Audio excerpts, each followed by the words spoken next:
I came from MPA, people from Ivy League schools, people from all over the world, literally wanting to work with me for free to build cool stuff. And then I come to Near and everybody asks me for money for doing low tier work. I don't play with that. Okay. I literally don't play with that. And in terms of different DAOs, I have to set the culture that way. Well, when I'm running ship, it's a different type of time for sure. That was Web3 Plug, and this a somewhat unusual episode where he is full anon. Make sure you go to YouTube to see his incredible mask. Plug asked me not to dwell on personal information, quote, "Don't be disclosing all my real-time location and the streets I've been in like you've been doing." But after going deep for almost 3 hours, he finally disclosed several affiliations along the way. Plug is a Chief Decentralization Officer at Banyan Collective and one of the co-founders at Minority Programmers.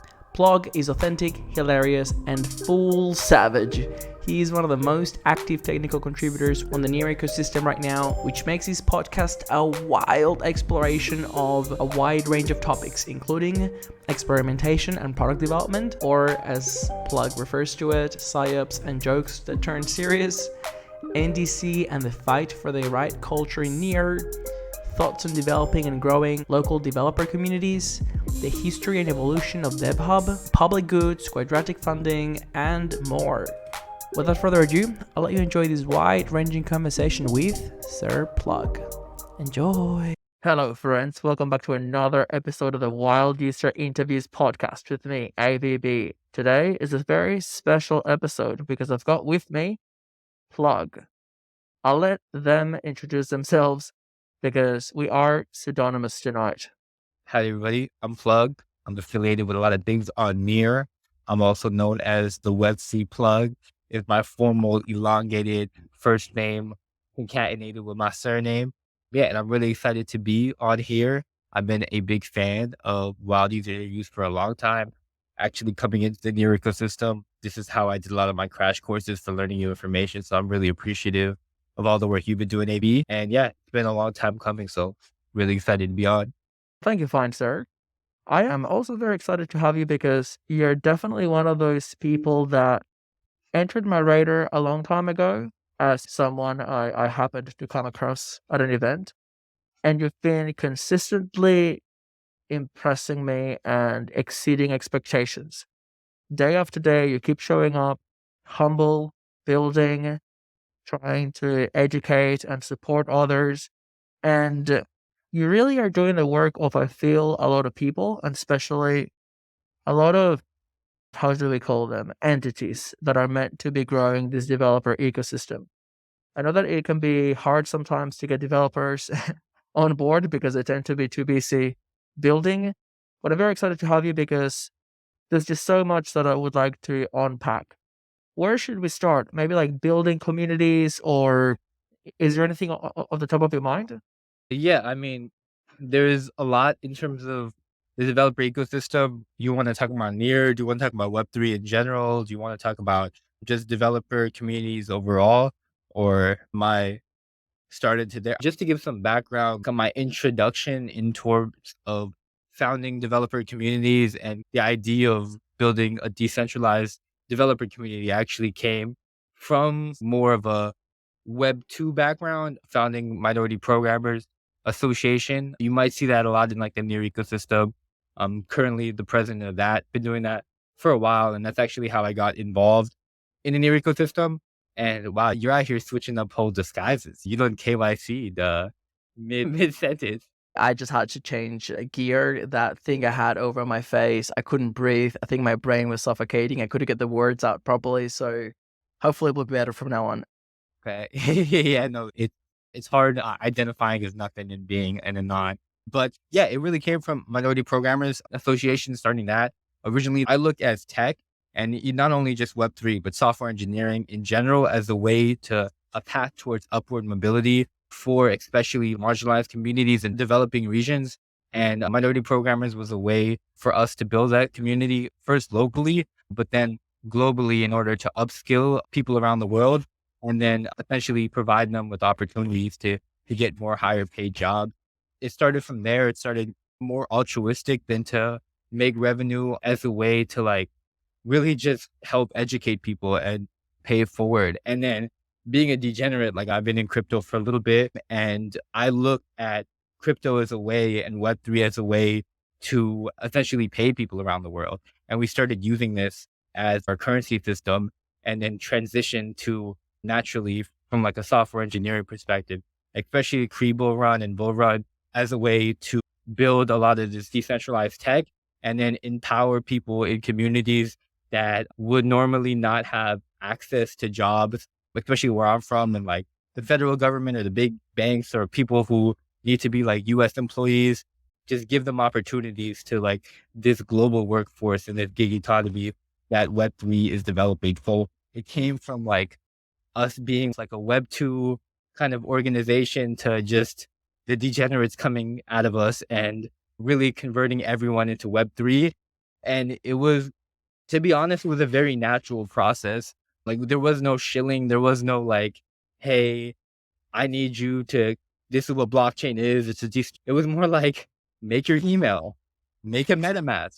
Don't ask questions. Just make a MetaMask. It's an account and then make something on this app. Yeah. So it was very ingrained into the onboarding process.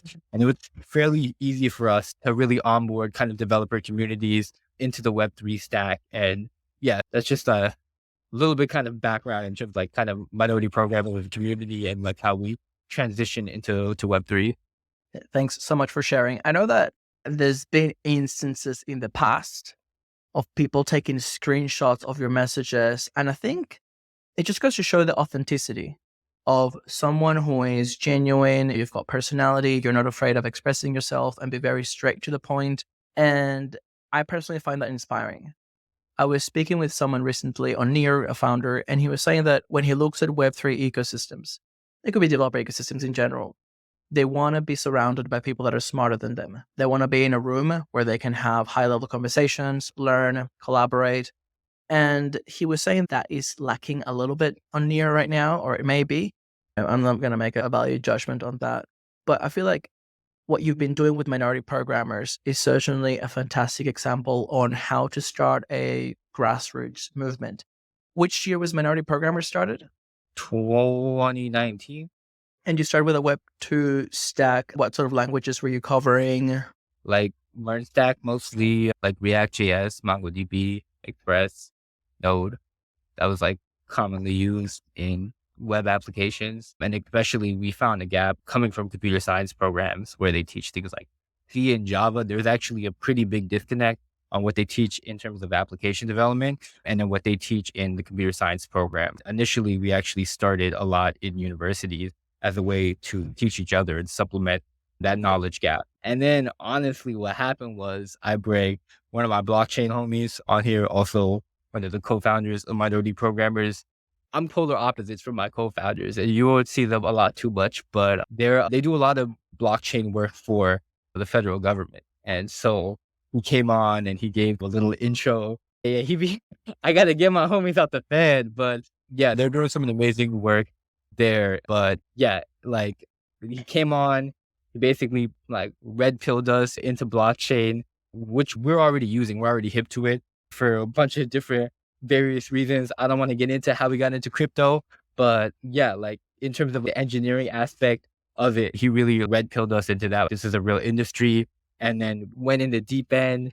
And originally, like, all right, speaking a little bit on that, originally, just my personal experience on crypto and blockchain, I was very used to looking at altcoins, using it as tech, using it as currency. When you got to keep in mind, like the context, especially like 2016, 2017, when P2P transactions were really happening, there were things like Venmo, and then there's things like Bitcoin and Ethereum happening naturally. Like you, like I was like more looking to come from like the law perspective of things. And I really looked as P2P transactions like Venmo and banks and wire transfers as a really hot way or a really suspicious way to transact money where people could track you. So naturally I gravitate towards cryptocurrency. And naturally I'm like, with the way I roll with me and my homies, is you got to just use the tech stack. Use what I'm using or I won't communicate with you. If you don't use Signal or if you don't use these certain apps, then I just won't talk to you. If you don't use this certain type of money, I won't transact with you. So naturally, it was pretty easy to get these types of new peer-to-peer money systems adopted within my friend group and basically use it to get anything I want. And as opposed to this new P2P buddy like Venmo that was coming out, where it's like highly traceable. But what had happened is that normally when you would get altcoins outside of Coin and Ethereum, it was on these centralized exchanges. So I had all these like altcoins and whatnot, and literally all this ICO hot boy stuff that happened got a lot of my coins delisted. So when DeFi summer came back around and I could really see that, oh, now with smart contracts, you could program the business logic of centralized exchanges and they literally cannot rug my altcoins. Like that reinvigorated my DJ for just using it as like a currency and like interested in technology to like actually doing a deep dive and how to build on it. And so that's when my homie came back and he broke it down what was going on. And then additionally, I got another homie. We call him our head of DGen. He's also the exact opposite of us. He's been our head of DGen since 2020, and he only appears like once every 1 year to drop us some degenerate information. Then he's up, then he's down bad, like doing DoorDash, like back to square one.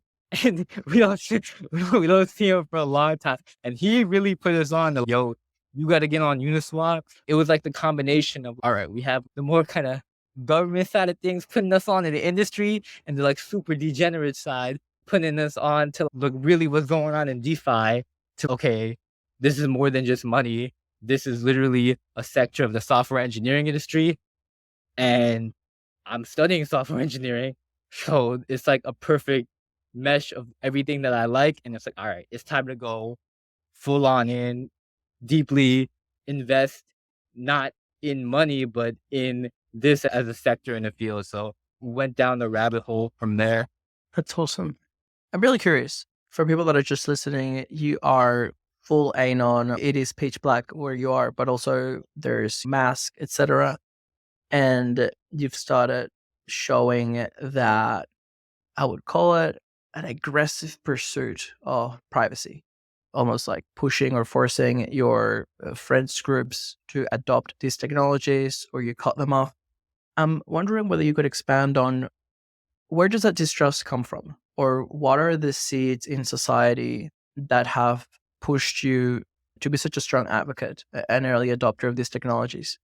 In life, been in a lot of situations, and you see how people can use information against you and really not only put you and your family in situations where you can lose your freedom, you can lose your life, you can be in danger. All that type of stuff has happened. But outside of that, I don't want to interact with sloppy people. And when it comes down to it, like in life, especially in your close friend group, it's like you only have 5 people you really interact with. And you maybe only have 150 people that are really people that you know and in your circle over time. There's not that really that many people that like you actually interact with on a deep level. And to have those people not get with a certain program, especially when we're technologists and we're known for adapting new innovations and new tools very easily. To me, it's if you're reluctant to adopt these certain set of frameworks, even when I'm so adamant about it, then it shows a reluctance to adapt that I don't want to be with. And it's a underlying indicator of a lot of other things. To me, it's not too hard. And yeah, I've never seen the barrier in that. And I've never had an issue with that at all. So there's an underlying belief, strong belief that this technology is the future. So being an early adopter is desirable and it's just a normal progression of technology. Would that be an accurate way to put it? Yeah, it's addition to that too. But if I'm all like, hey, I'm gonna call you on a rotary phone, and that's how I'm gonna do it, because rotary phones are in, and you're like, nah, I don't believe that it will like, okay, then you won't be getting that call. And so it's that kind of simple. Even there is no convincing you technology wise, but then you might look into it like, why am I using a rotary phone? What is this technology and then do a deeper dive. But to me, it's like at the end of the day, like, why do Yeah. you use the near governance forum to ask for money for the marketing DAO? It's not an advanced or new technology. That's where the plug is telling you the money's at. And so it comes to Yeah. the same. When plug is telling you this is how we're doing it, that's how you Yeah. link up connect. Yeah. So it's very similar I, to I, that. I ask because there's just something fascinating to me. Look, I was originally skeptical of minority programmers, and I'm in general skeptical of a lot of things with similar branding because minority myself, I came to Australia when I was 18, and I do not like people that are in minority groups, but use that almost as a shield and a sword. It becomes a pity party.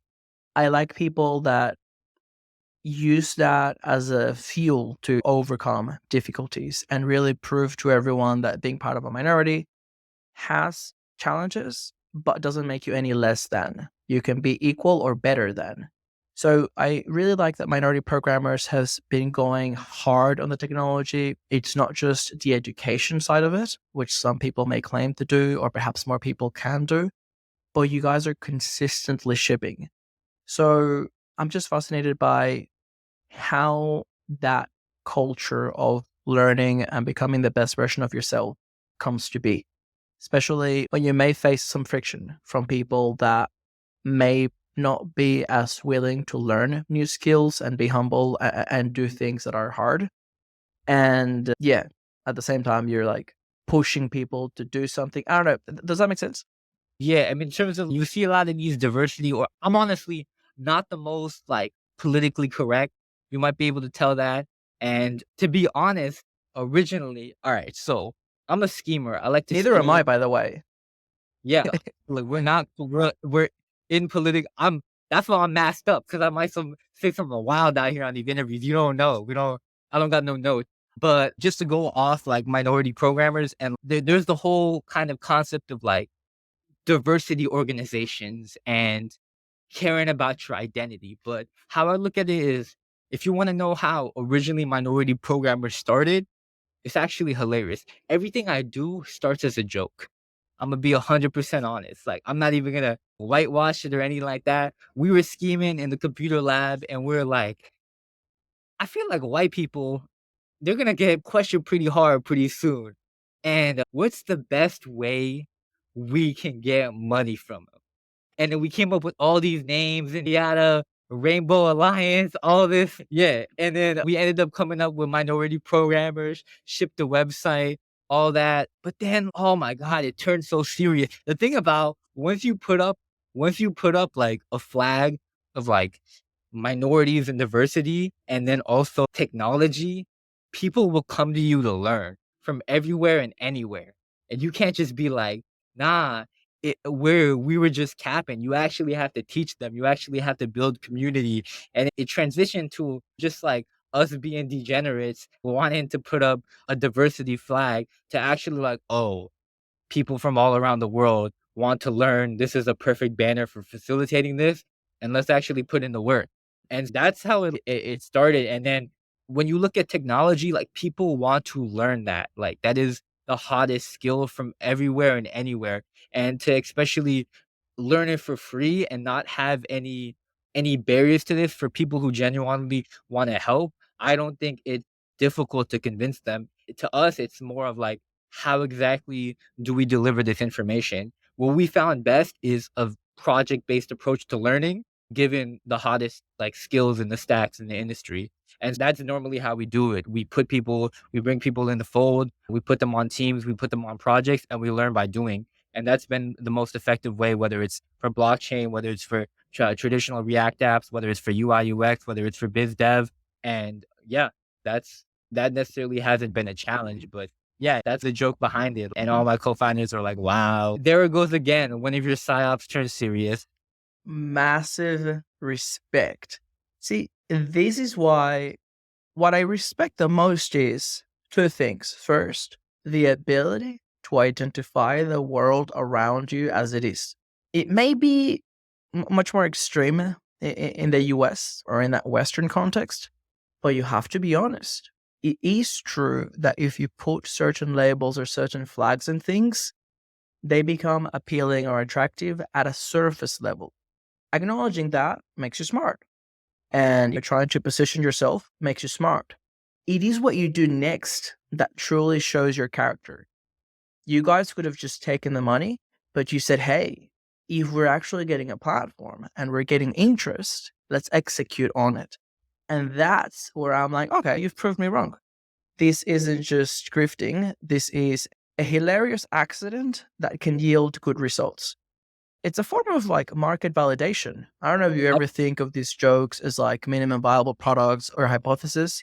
And I want to be fully transparent. Like, no one gave us a bag. Like, no one originally. That was our idea. This is a good way in the future to like. But we were just like, we were just scheming. Like, we didn't. No one was like, hey, here's money to do this, and this is what it's like. It was like literally like for the longest time, we had no plan to make profit, nor did I want to, because I felt bad about taking a learning environment where people from literally all around the world want to improve their lives. I felt like it's I just felt bad about it. So I didn't necessarily have it was till later where it's okay, like we should start doing contracts, we should start building applications for clients and things like that. Then it really came to okay, then we started making bread and then we started getting the blockchain industry. And now I'm in a position where I spend a lot of my time on Near. And that's essentially what I'm doing full time right now.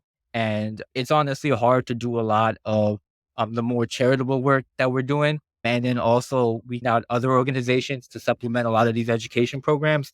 But yeah, it was never like, hey, like someone gave us a back. If people really know my story on Near, on coming up, on it's a lot of like me being down bad, me not getting paid, me just educating a lot of people volunteering their time. There was no like, okay, hit a lick, grift out, or anything like that. Yeah, that's just not how we came up or anything like that. So I don't know the details, but if I had to point out to people in the near ecosystem that are consistently creating more value than they extract, it would be you. And even people that have probably left money on the table because of not asking for, I would say, fair remuneration. It is particularly confronting, or there's a very stark distinction with people that are on the complete opposite end.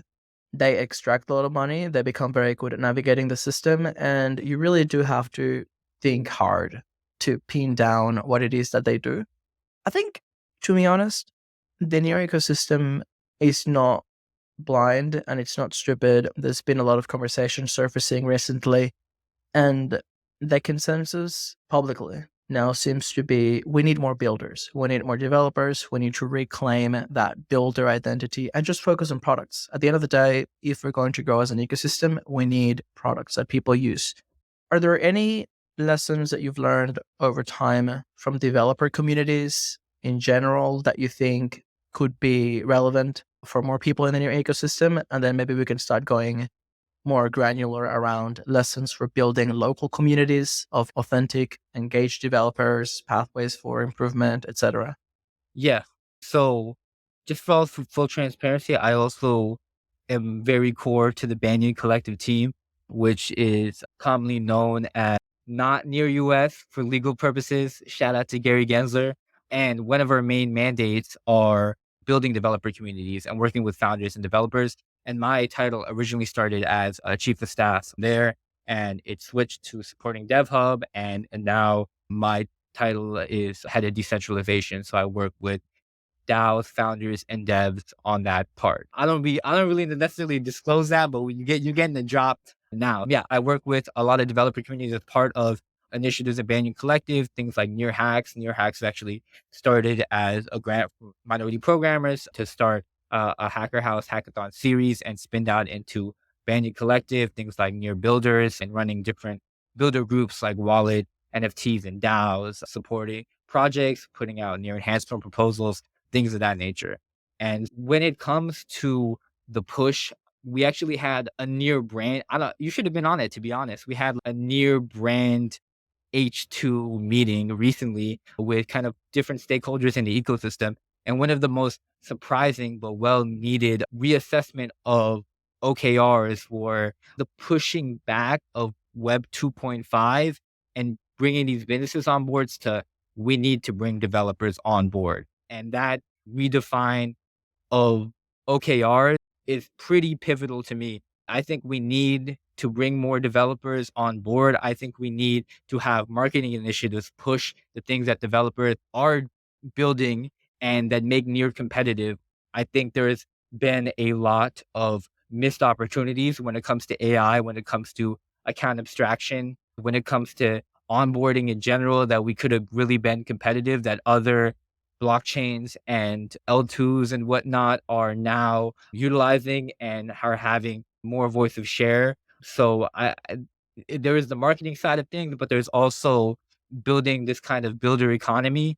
And how exactly do we put developers in the position where they're not only incentivized to build innovative stuff, but they're put in positions where they can be put into full-time work, where they can continue to build this out. And, or at least there is a culture where they can build, or an ecosystem vibrant enough where they can build something and they can generate revenue on their own. And something I learned a lot from, so just some history lesson, there's DevHub right now. And actually Near Foundation put us, Banyan, as one of the initial external stakeholders for supporting DevHub at that time, near DevGov. And there is a complete scope creep or change in what they focus on in the time since it started. And it's incredibly tremendous to see how they've handled this change of scope and how they've grown their team. But originally, it was a way to facilitate outside engineers outside of Pagoda, that is, formerly known as Near Inc., to support protocol improvement, commonly known or in the form of near enhancement proposals or NAPs. And that was one of our main things that we're looking for. And there are two levels of groups that came from this. There's like the community groups, which are builder groups, as we like to call it at Banyan, where people come together, they ideate ideas, all the founders and the builders. And then there's the work groups which approve the NAPs or approve, or are there elected subject matter experts that approve NEPs or any funding proposals if it pertains to that vertical. What we found, especially like in the wallet and NFT and the DAO builder groups, because we were trying to essentially push out NEPs initially and really encourage people to do protocol enhancements. We found that it was very difficult to get people involved in the creation of naps unless they were already an experienced engineer on already funded team.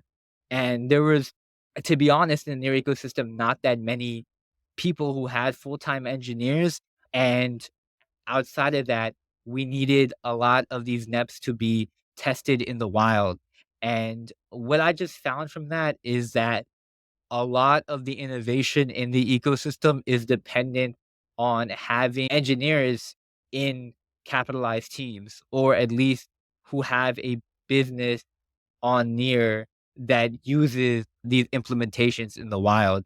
And so to me, outside of just like hackers and people just tinkering around at hackathons, I think there needs to be a concerted effort to scaling these products, getting them funding, and then placing highly skilled engineers to serve as that mentor, that senior level base, to then bring up the whole community and really push this innovation. And then a concerted effort from different marketing funnels to highlight this and really promote the unique use cases that are only possible on Near to the rest of the public, to then create this flywheel for more developers in the ecosystem to come. That way, like that one founder that you were speaking of, who I know exactly who it is, by the way, because he just said this yesterday. And yeah, we want to, this is, to me, that's one of the things I like about the Near ecosystem. I'm literally on a group chat on Telegram, and then Illia is responding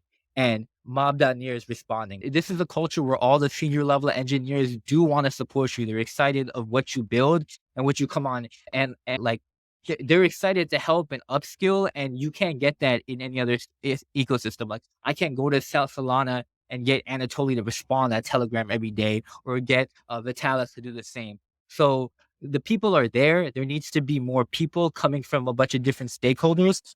You about to say something? Like you were like building up the fight or something. What Yeah, was but about? I farted. I agree with you. The ecosystem is extremely approachable. You can literally catch Ilya and Alex Shevchenko at any conference, like on the street. You can catch them on any Telegram group. That is a feature and a bug to me right now because it just signals that the ecosystem hasn't grown enough. Like, I wonder, was Solana equally approachable back in the day? Because I've been told from those hackathons in 2021, nothing went on mainnet unless the core team was hands on patching things with duct tape. So, yes, we need to take advantage of the near ecosystem being approachable now. But I do wonder, is it always going to be that approachable? And is it a bad thing if we grow so big that there's just more layers of separation between the people at the very top or more advanced in their journey and the newer people and the appropriate support groups for them? You mentioned Solana, and then my network just got slow. I don't know if there's a I correlation to think you're that, having but you were problems kind with of your internet. Can you hear me? breaking up. Damn, that's a sign for sure. Yeah. Let's ignore that bit. I was wondering, can you also expand on the scope creep and what the dev hub does now, how it's expanded beyond the NEPs? The Dev Hub, shout out to them. Like, they're doing a lot. And so, yeah, you should definitely have maybe Ori or Max or Vlad from the Dev Hub team. That'd be very insightful.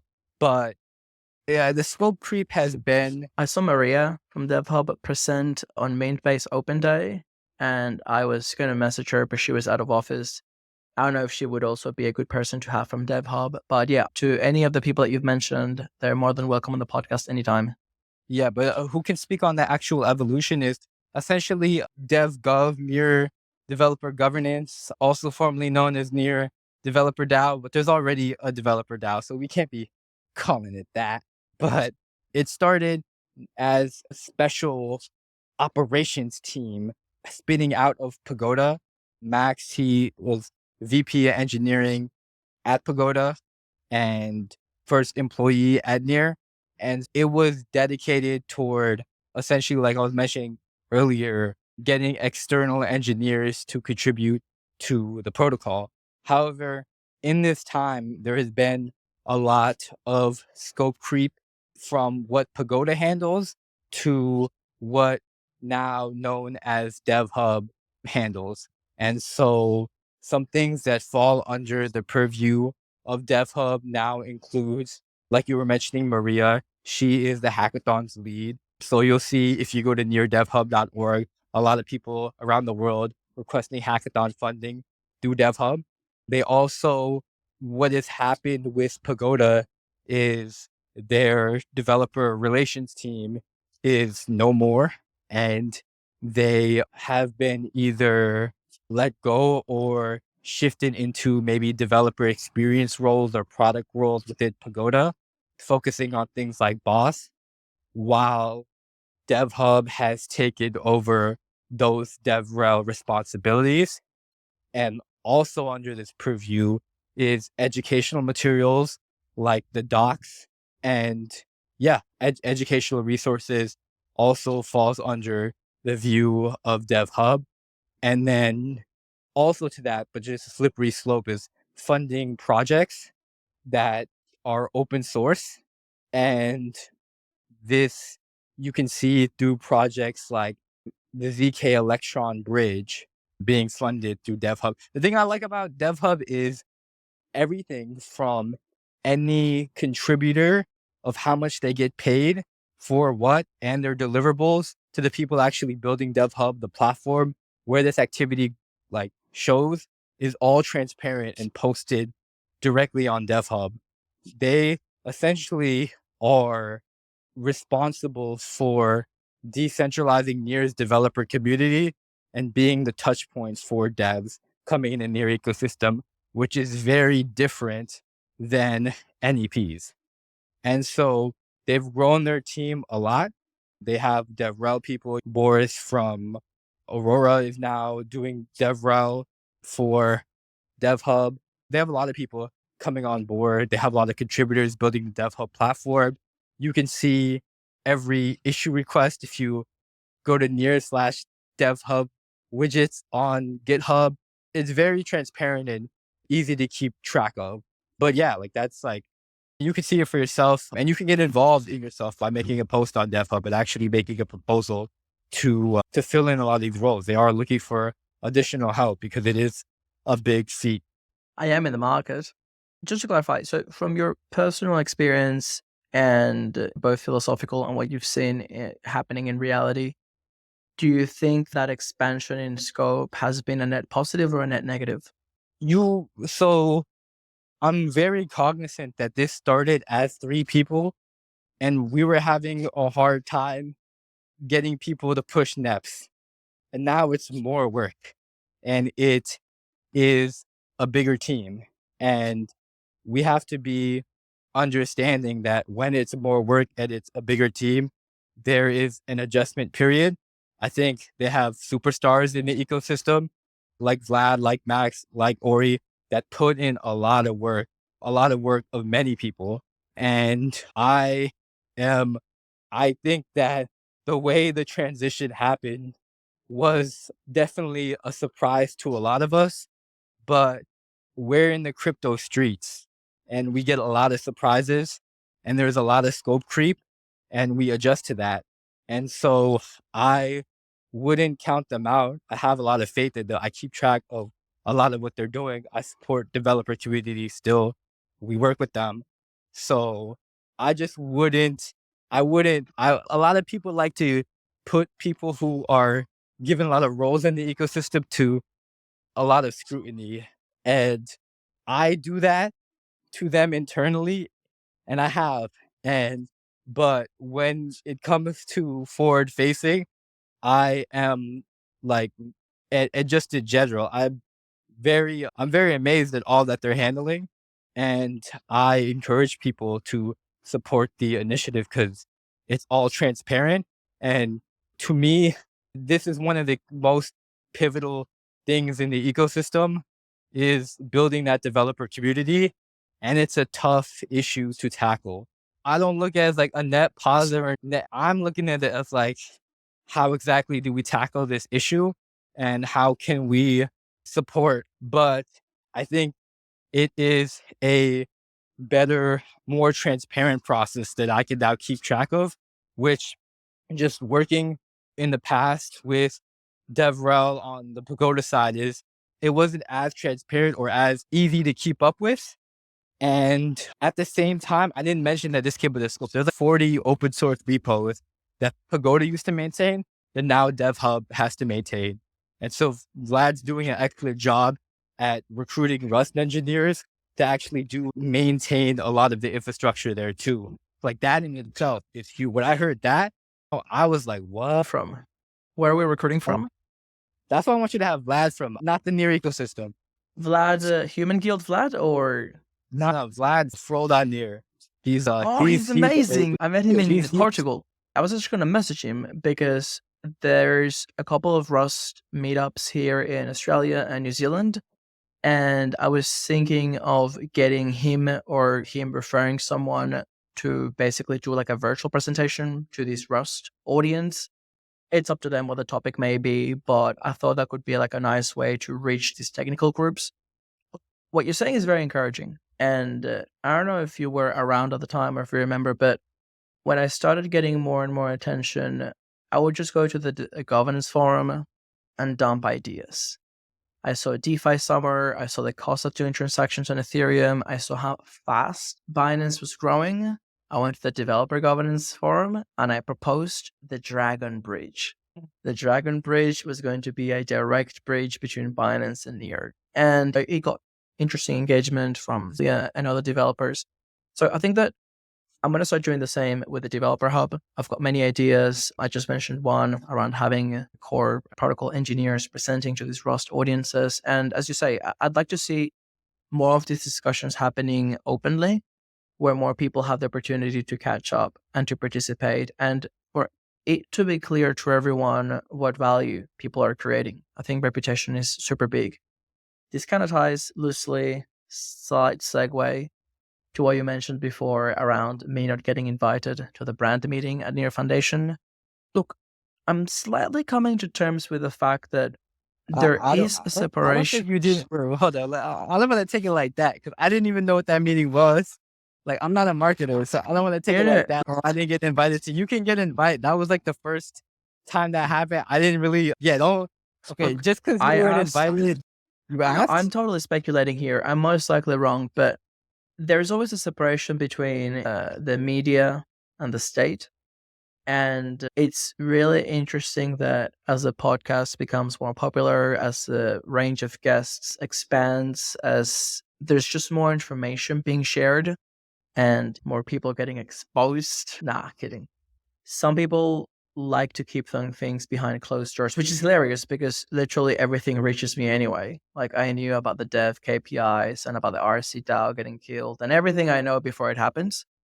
But for some reason, I'm not getting invited to the actual conversations. I asked to join the influencer roundtable in March. I actually asked to join the actual physical meetup they had in Denver. I paid to be in Denver out of my own pocket and I flew from Argentina. It was not cheap. And I got excluded, like outright excluded. Legend Cameron Dennis invited me to the Near Foundation cruise after NearCon in Portugal. And I don't think I've ever felt so uncomfortable. It was literally all Pagoda and Foundation. Like some proximity people were not even there. Cameron was nice enough to invite me, but yeah, I was getting some looks, people wondering, what is this guy doing here? So yeah, I'm both saddened, but not impressed. But going back to the Dev Hub, I think that as much as I can, I want to contribute in that rebranding or repositioning because I remember when you started hosting all these working groups and I started joining a lot of these meetings, it was very obvious to me. And we actually discussed at the time, it is very hard to host these working groups and get engineers to show up. My joke was that the working groups need engineers, not just business developers joining. And I was a business developer at the time joining. We played with consolidating some groups, changing the frequency on how often the engineers met. I even proposed another time I was at Metapool just to talk to some projects and be like, hey, make it a requirement or make it a task, a paid task for your engineers to actually show up because some people have a hard time justifying it as part of their duties. So yeah, it's reassuring to see that all that feedback has evolved naturally. And as you laid it out, we just don't have that many full-time engineers. So the focus or the next action items, the logical next action items need to be, how do we get more engineers in? I'll tell you what my perception is, and you can agree, disagree, or ignore and move on. I feel like the Dev Hub is or has evolved to be what the NDC should have always been. You've got people that are highly experienced, highly technical, that get in first and then expand slowly over time. And yeah, everything from being on chain to being very tightly aligned with those strategic goals of growing developers. I don't know. I feel like there's a very big gap between the engineering and I guess the code. You can't bullshit your way. It's either there or it's not. And your contributions are there or they're not.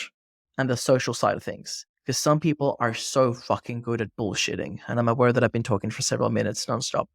What is your perception around, yeah, that tension of we basically having two parallel systems of governance? Yeah, I couldn't tell if that was a pause or a network freeze, but yeah, I I think was going to keep adding qualifiers, but I thought I'd leave it neutral and let you expand on it. yeah. So if you mean in the context of the Dev Hub and NDC and those kind of paradigms living in parallel, was that what you meant?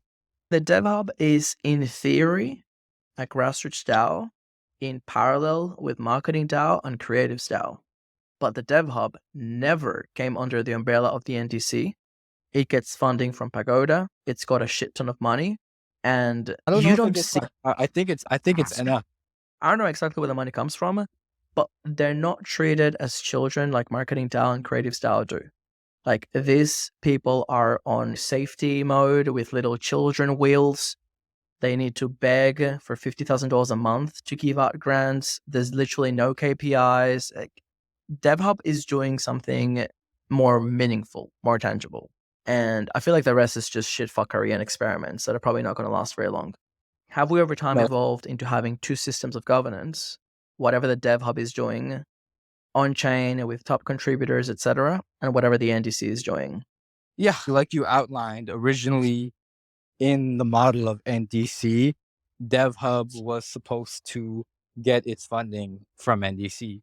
However, it was quickly realized, and because of a lot of this scope creep, that like this is a huge problem to tackle, and there cannot be contingencies on whether V1 going live. And so there's a lot of kind of sentiment in terms of the culture of both entities. NDC is often called an experiment. I don't like that because that just means you're okay with the outcome not succeeding. And I don't play experiments with millions of dollars.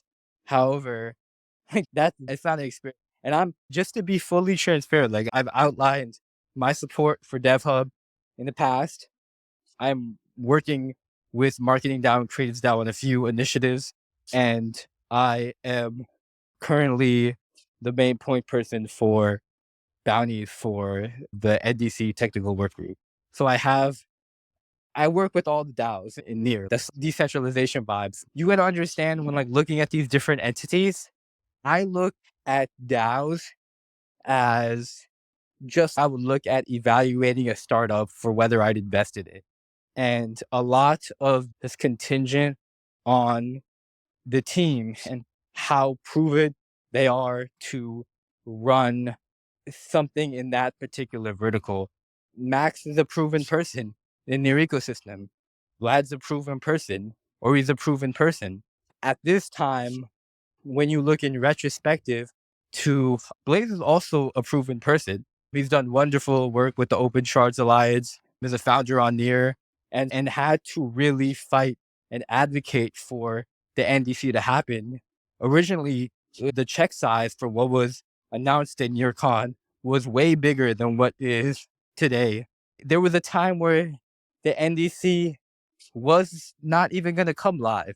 And there was a lot of politicking that had to come back and forth. And even to this day, there is a process where there is a lot of recruiting and a lot of skilled people that were brought on to the GWG, which is the governance work group, which is standing up a lot of these processes are like still happening today. So I think when you how I feel about NDC is having all these different entities coming up to the purview of NDC is not decentralization, it's consolidation. Rather, I think it's more strategic for the Near Foundation to help spin out these different verticals or these different specialized groups and introduce paths to revenue or at least enough capital with these skilled people to function and support the ecosystem independently. And that's one thing that I am not too sure like about the NDC model about everyone should get funding under NDC and we should take these functions up and we only have who we're working with right now and we should fund only the incumbents. I'm not necessarily about this model at all, but I kind of digress from the original point, but it's the developer community, like we have proven people. NDC, this was being formed. The sentiment is these proven people versus an experiment, and the timelines were different. And literally, like we are a technology, we're a protocol, and we need to have engineers maintaining this protocol, especially 40 of the biggest open source repos on Near. And so I think it is a bad idea to lump that within DevHub. I think, however, NDC should still be focused on programs that help spin out product and support these developers and build this builder economy. But I also think DevHub is a very important function, and I highly encourage anyone to participate and make a post on DevHub and get involved if they don't like it. It is very well said, sir. Look, I think that you're spot on many things. The first one is the startup mentality. And this is actually where we're seeing a big clash now between the builders and the bureaucracy, because the builders put the work in first. They have to de-risk the venture before somebody else comes in and puts money. It is up to them to prove the idea. It is up to them to validate it, to build something, to get some users. Like, it's on you. Like, you have to earn that support. No one owes you shit.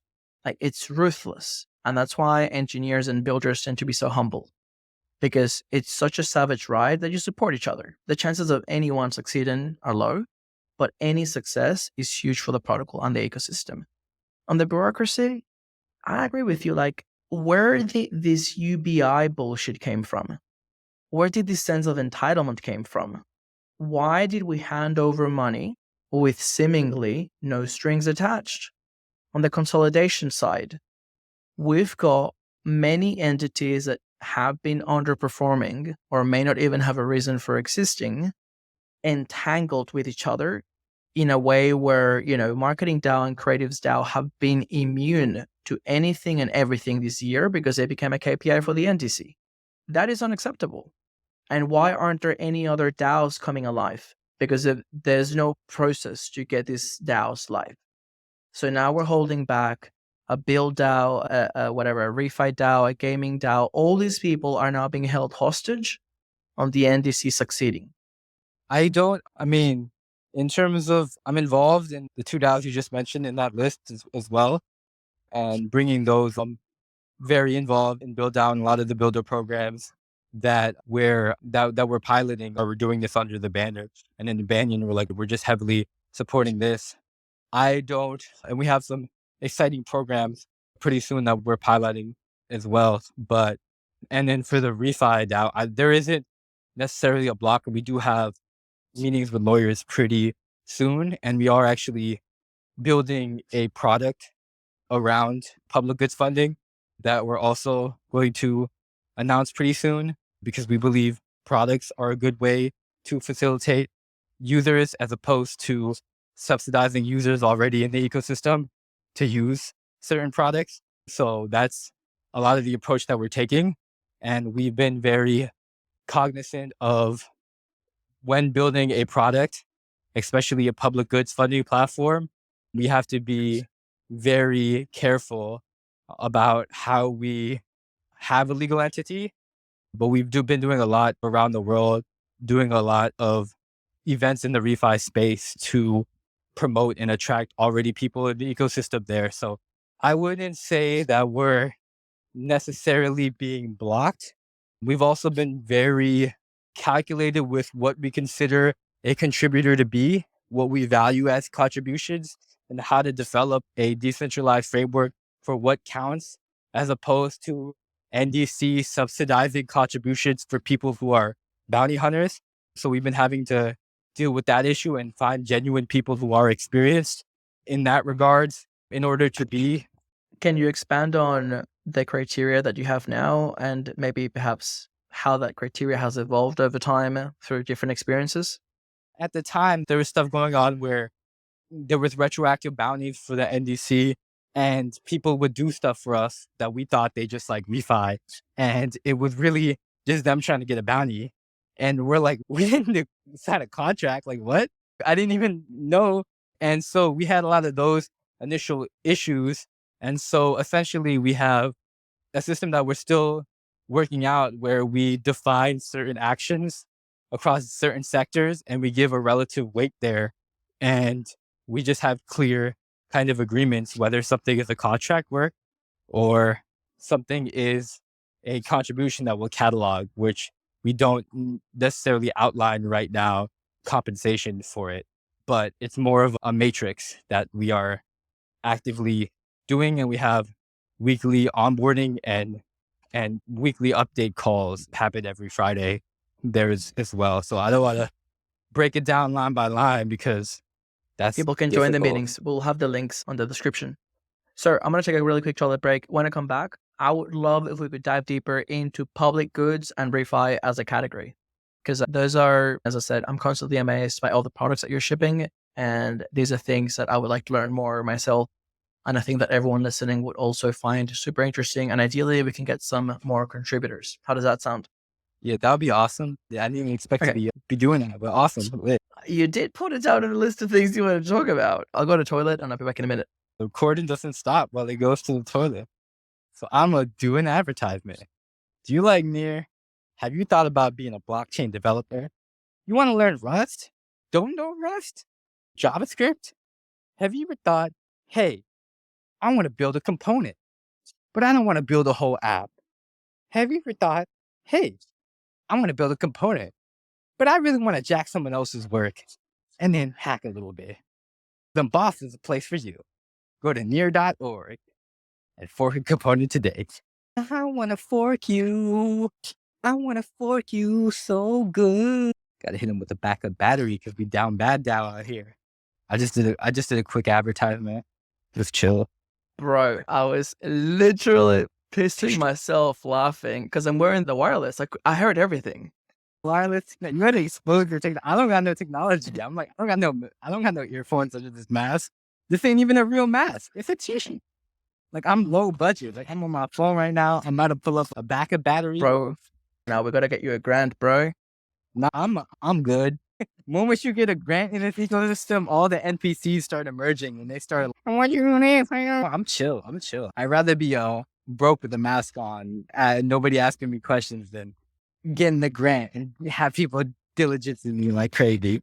Look, to be fair, I did apply for my very first retroactive bounty for the GWG after I started talking shit about them, so they rejected it. Fair. But I hold that as a badge of honor. I have received $0 from GWG.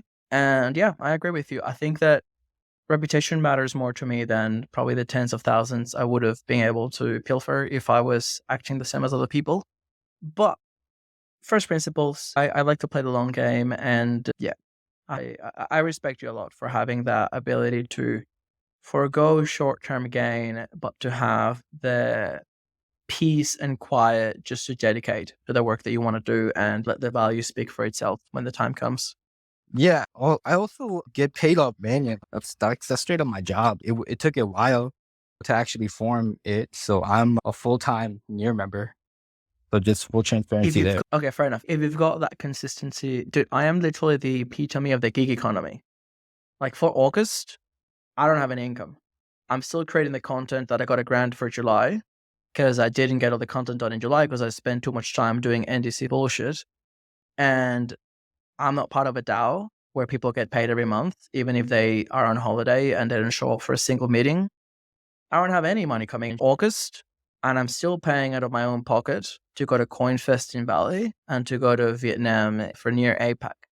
So yeah, kudos to you. You got a full-time contributor role. I think I talk too much shit. Maybe I should start wearing a mask more often and morph my voice. Because yeah, look, as I said, I know that there are people that don't want to be affiliated with me now, and that's fine. I'll keep doing the Yeah. podcast. I just gotta get some sponsors, I guess. I would just say, yeah, sponsorship's a key role. I love what Bankless is doing. I love what Green Pill, Blockworks, all of them are doing as well. What Lightspeed's doing. Shout out to everyone keeping the Web3 knowledge in my ears. But yeah, I mean, I think there is like calling out everybody and versus giving constructive criticism. Because at the end of the day, like we're all colleagues. And it's important to realize that. And it's important to realize that we're all humans. And this comes from me. I'm not politically correct. Like I almost created a bot to take my words and make it more constructive. But I had other things to do. And so I've been given this same feedback. You can't just come out with just negative context, but rather you appreciate what people are doing and give a more constructive approach of how they can be better.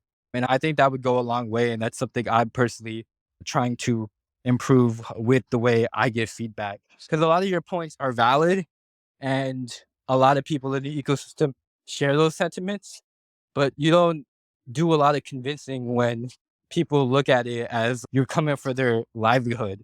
Again, like I think it is a complete discredit when people don't want to work with you because you are a lot of people's entry points into the ecosystem and are one of the big major stewards. Yeah, Like that's how I go about that. There's a You're reason why I right. literally stopped engaging on all NDC groups over a week ago. The feedback starts as a question, then it's a comment, then it's criticism, then I lose my shit. I would pay to have all the Zoom recordings where I've participated as far back as October, where I asked questions, where I gave the feedback, and where I was ignored. After we waste 1.5 million for something that somebody said and was ignored or dismissed or somebody actively argued against while belittling and humiliating you, that's when I lose my shit. 2 hours before recording this podcast, I saw Illia finally joins the chat near OGs. Somebody sent me the link, by the way. I don't read the chat anymore. Illia finally joins the chat. He gives his feedback. Amazing how in one message he was able to outline all the feedback that all the OGs have been giving for months. Everyone, Maxwell, Devrel, Amos, like people that are really not much involved in governance and that communicated in a very eloquent, respectful way, dropped in, said it, got ignored, left. What do you have to do to stop the train wreck? And that's where sometimes you just got to keep raising the tone. And I get it. Look, there is a point where I know people write me off, and that's why I walk away. But what I'm not going to shut up about is the feedback was ignored. The commentary was ignored. The critical thinking around making the decision that anyone that was not getting paid could have told you was going to fail, all of that was ignored. So who's ultimately responsible? I love the technical group at the GWG now. I love Jane. I respect her. She's doing great work. But there have been some errors made in the past. And these people are still in GWG getting $10,000 a month. This is not a standard that would have flied within the Near Fund Nation. This is not a standard that flies within Pagoda. And this is a proposal that would have been rejected at DevHub on a monthly basis. So this is where I'm like, look, okay, maybe I have a tendency to lose my shit when we get to the point where it seems like someone is either maliciously or negligently pushing for a hidden agenda. But I've said what I had to say, and sometimes may not come across the right way. But I have the luxury and the privilege to have documented myself for over 2 years. Go to the governance forum, you could create Alejandro GPT with the 700 plus proposals that I assessed and the deep reasoning that I gave, including the evolving goals of the near ecosystem and dissuading some proposals that were not suitable. Go to the podcast. Sometimes I swear a little bit, sometimes I raise my tone, but the podcast is really about giving a platform to people. And look, these issues have always been there in the open. Choosing not to deal with them is a choice that some people will have to live with. I feel like I've said enough. The fire has Yeah, reached a different area of the forest, but I don't want to get too into GWG internal politics and like pointing people out, but a lot of people share your sentiment for sure on that regard. And when it comes to Ilya coming in the chat, I think a lot of things that we realize that are in the forefront of our minds, in the forefront of our communities, aren't realized by leadership unless we tell them about it. And I think that when a lot of this happened because what Joe said, to be honest, like Joe went viral yesterday and the day before. And these are conversations we've been having in general that's gotten a lot of, and yeah, I think there is definitely pressure to get V1 live within the current timeline, funding caps, for sure. I think, yeah, like a lot of this happened after what Joe said, like Ilya started pulling up on a bunch of chats. Same thing happened with the Eco Roundtable. Max bring that up from DevHub. And yeah, I mean, I think a lot of our perspective is like, all right, so what can we do now? Like, how can we best improve? I think that I don't necessarily have all the answers for this. Also, full transparency. I do think that getting involved in governance, especially when you're building products, I'm building products in the near ecosystem.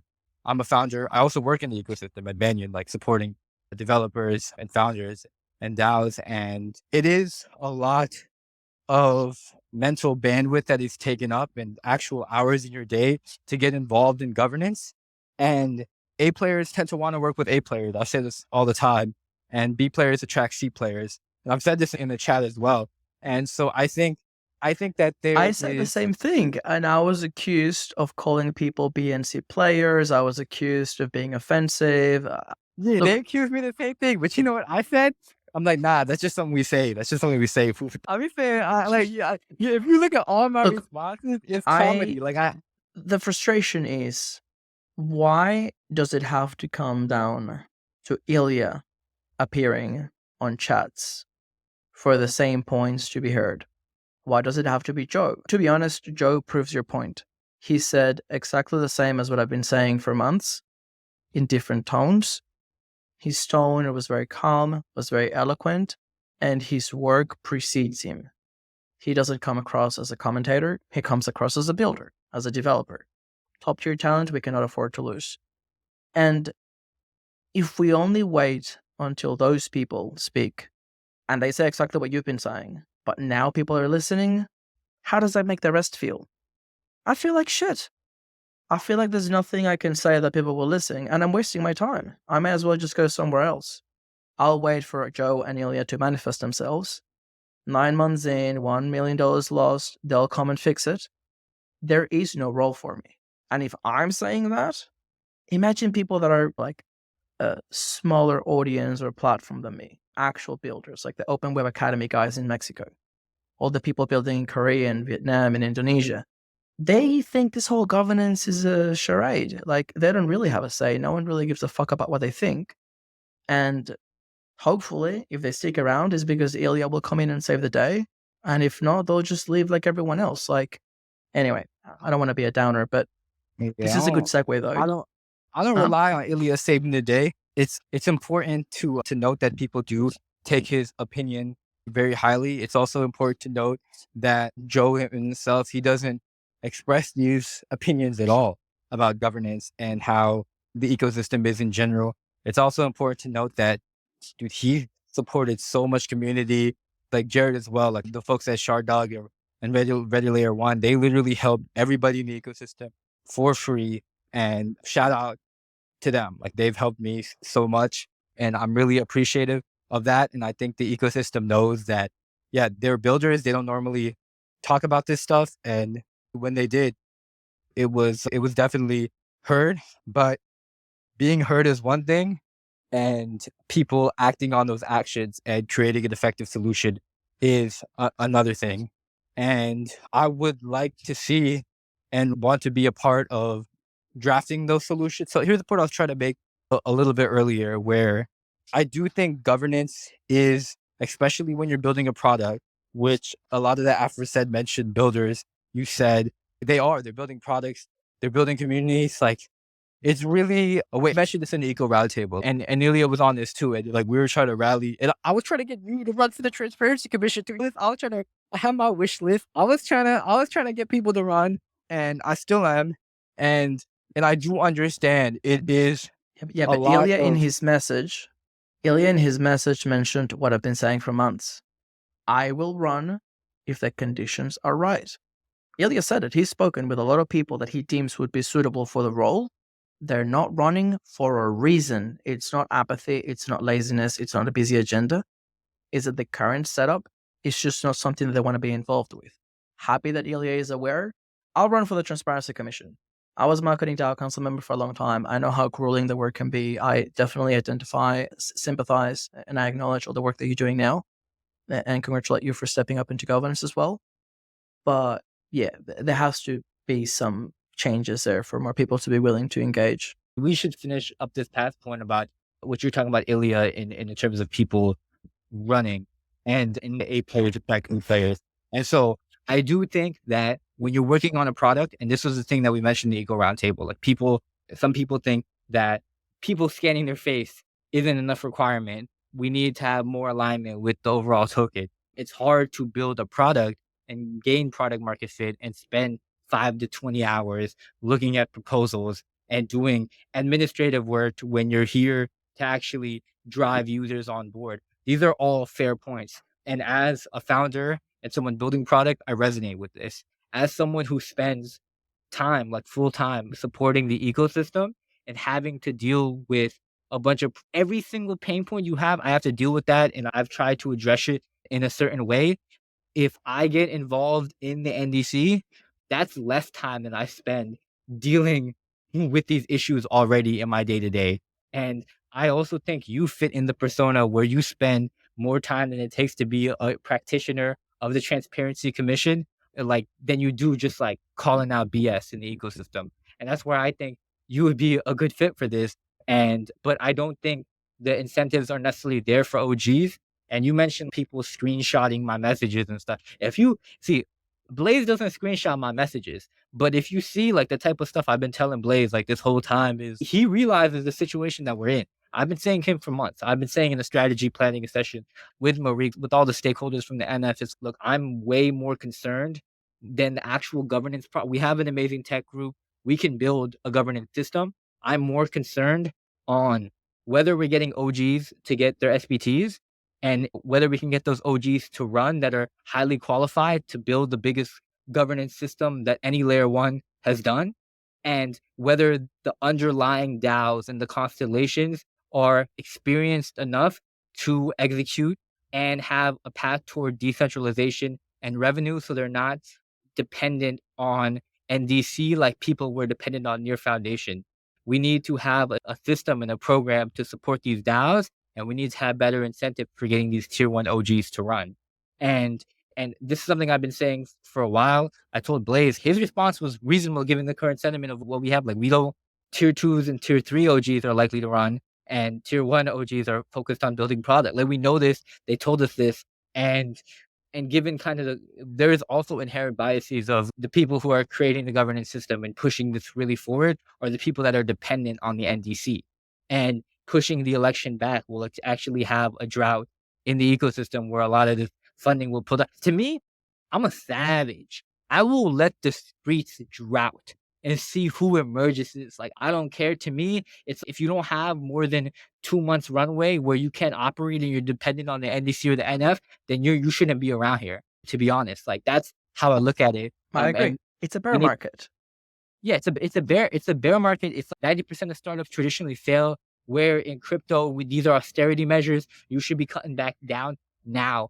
And everyone is cognizant of it. And at the end of the day, like NDC is still looked at as an experiment. And I'm trying to change this notion of it being looked at as an experiment because, again, like I was saying in the beginning, like that means that people are okay with the outcome being a failure. I want to have the people be highly effective the first time around and us to set the culture of what we want the ecosystem moving forward. Because there's a lot of talk about the NDC. I consider Blaze a friend, which is why some of his statements and actions recently I struggle to understand. I think he may have deployed a GPT agent on his behalf that has gone rogue or something. When they say that it is an experiment, there is an element of cynicism there. At least when they tell me that NDC is an experiment, when they remind me that NDC is an experiment, what they're really trying to tell me is, AVB, whatever, you have your views, you have your opinions. There is always a deliberate effort in pushing what I say as opinions, my subjective belief. Oh, okay, fair enough. It's just AVB. And then I'm told, but remember, the NDC is an experiment. You may be right and this can fail. So they try to give me a bit of a dog treat. We'll see. But in reality, they think that they're right. I don't think that in their minds have contemplated the real scenario of this failing. Because if they had, we would have been much more proactive in tackling some of these issues that they're surfacing now. So they say it is an experiment to acknowledge to people that sure, whatever, what you're saying may or may not be right. We'll find out in due time. But it hasn't been treated as a real experiment. It's a different categorization as the way that you're describing it. I agree with you. I think that we should acknowledge that we're trying things for the first time and there should be scope for reassessing and iteration and changing our minds, etc. But yeah, does that make sense? Yeah, that's exactly the sentiment I feel. I look at it as a real thing. I'm putting my time and Banyan is dedicating my time towards the NDC as like we're not getting any checks from the NDC. We're doing it because we want to support the ecosystem. We look at this as a very real thing. We look at this as one of the first and a way to be a competitive ecosystem. This is the biggest DAO experiment of all time. We want to get this right. We don't Like, although it is new and it's novel, this isn't an experiment. This is us creating something new and wanting to execute on it. And so I want to get this right, and I'm going to run. Like, Cameron's gonna run. Like, we're gonna run, and we're gonna be part of this experiment. But nah, we're not playing none of that stuff. Like, we only want Ho- effective executors putting in proposals. We only want the best for the ecosystem because we work in the ecosystem and our incentives are aligned in that respect. So we're getting involved and we're trying to get the best players involved and trying to shift around this notion of experiment because we're not scientists. Like, we don't do experiments. We're Cameron is someone that I would follow. He's very authentic. He's very down to earth. He is, even as he's gone up the ranks, he's never lost that operational stride. He is with the people. Every time I see him, he is with students, with universities. He is in the trenches, pulling strings to get a partnership done, recruiting teams to build something that needs to be built. Cameron is someone that I consider as a real leader. He's not going to go on a stage and give a speech, maybe after a few drinks. He is inspiring to me and someone I would follow because of his actions. He's been doing that for a long time, before a year. Like, we need that kind of leadership. One of the things that I hope we are able to course correct is by trying to embrace the umbrella of decentralization.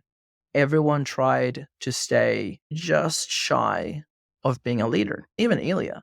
Sure, we fly him around the world and we put him on stages. And he gave the same presentation on every stage. I've seen the same presentation at least now in 3 continents. He hasn't really been leading the community.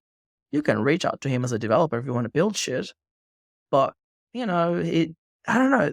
There's like something shy there. I think Alex Shevchenko has been better, like more public facing. People can rally behind his personality and his vision for Aurora.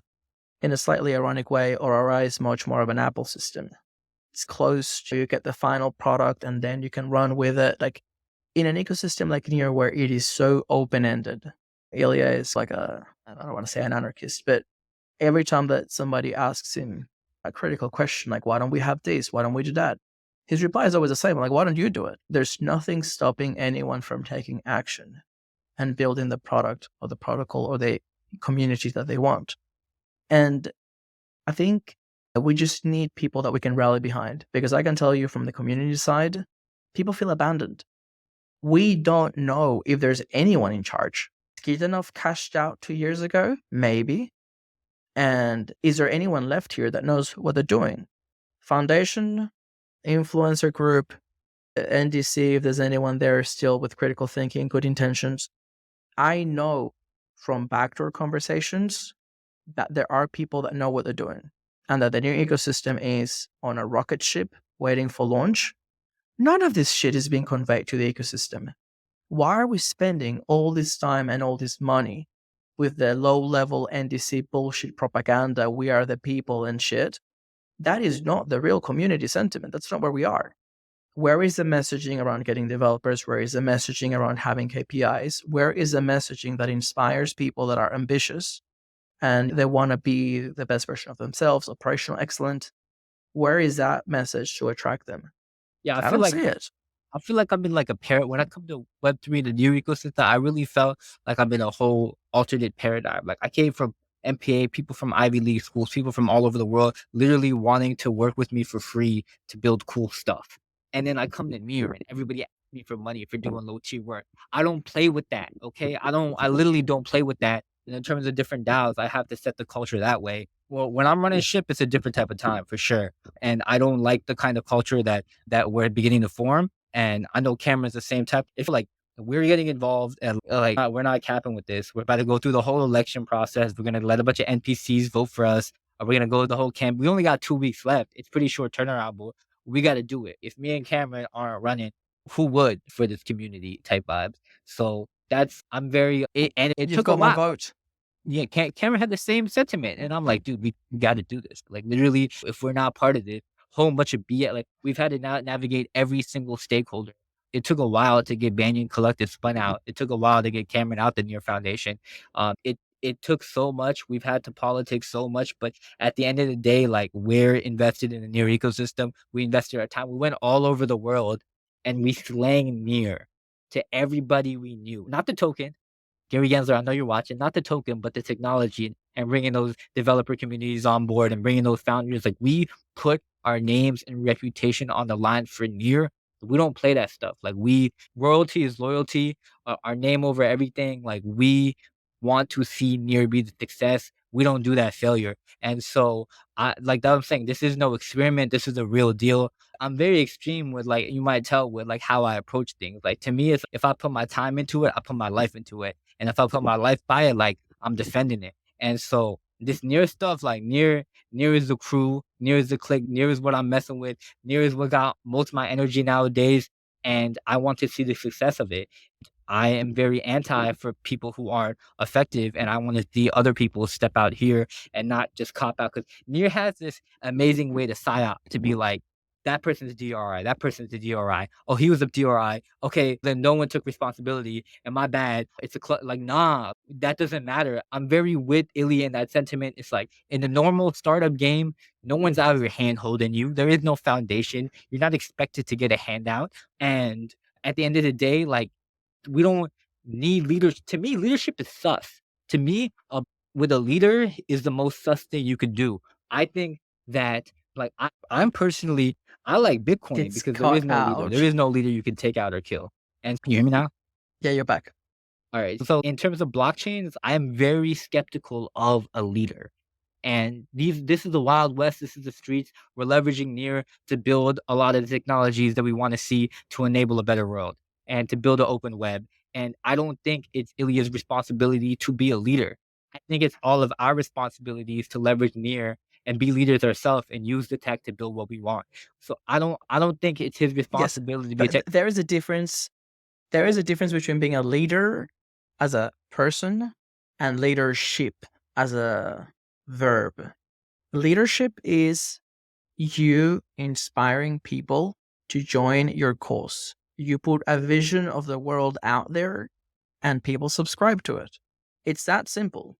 See, Ilya's vision is brilliant. Sadly, it was summarized into a slogan, which, by the way, I was the only one that was able to recite it at the Near Hacker House in Denver. A world where people are in control of their assets, bullshit, and governance. It took, what's the name? It took Elena. She's Russian. She's a little bit savage on the inside. She's full savage. I love her. It took her digging deeper. Ilya, what does it mean? Like, when I tell people I'm Near, no one knows what we stand for. Like, why bother? And then he opens up. Then he goes to the real layer. Then you see what drives him, what gets him out of bed in the morning. He's like, the world is fucked. Everything is owned by a handful of companies, the way that we're going with data ownership and AI. He's got a vision of the world that is very raw. Many people live in Narnia and in Utopia, etc. He's coming from a country at war. He's seen how Google works on the inside. There needs to be a vision there that I can say, you know what, that's the world that I want to see. Think of Satoshi. He hasn't been around for 13 years, but there is leadership in that Bitcoin ethos. There's a very clear value proposition there, what we stand for. If you join this movement, this is where we're going. That is a sense of belonging that makes Web3 possible. It doesn't matter whether you're a shitcoin influencer or a protocol developer. We all need to feel like we're rowing in the same direction.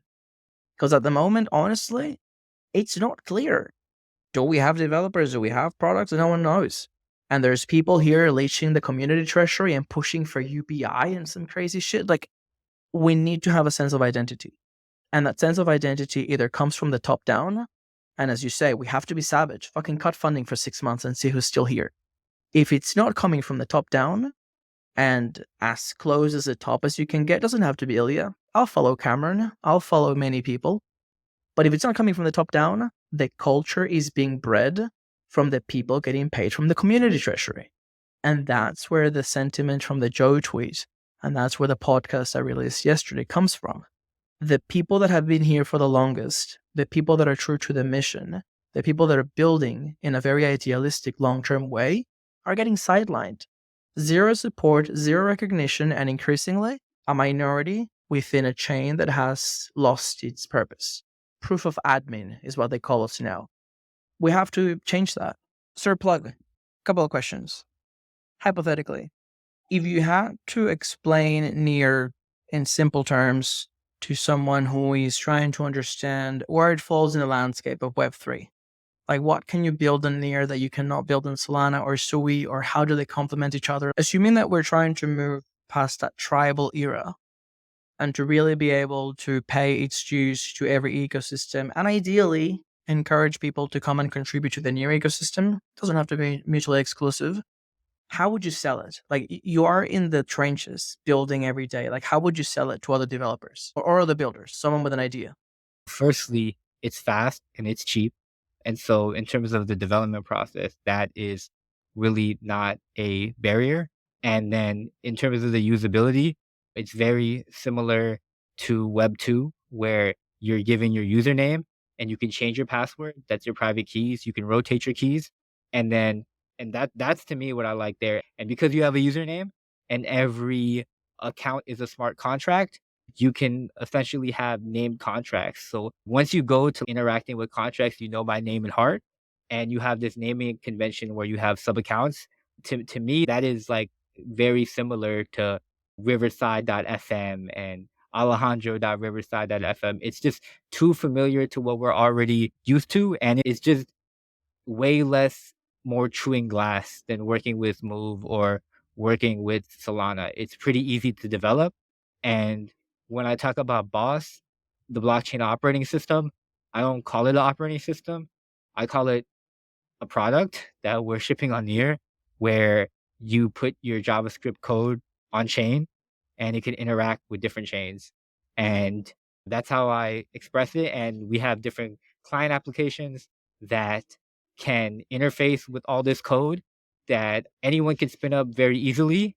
And unlike the decentralized front ends that you might put on IPFS, where you put up your whole repository, this is a more composable type of development where you can essentially make individual components and reference components owned by different people to develop custom experiences in a streamlined way. And so this allows us to rapidly prototype, fork each other's components, interact with different chains, and create different client experiences that people aren't used to. So to me, it's more about kind of the account abstraction, the account model part of things, the ease of development, and then now pushing the composable way of developing decentralized front ends. I don't really go too much into like consensus and all the nitty gritty level things because as an application developer, I think that isn't necessarily the best way to bring people in. I agree.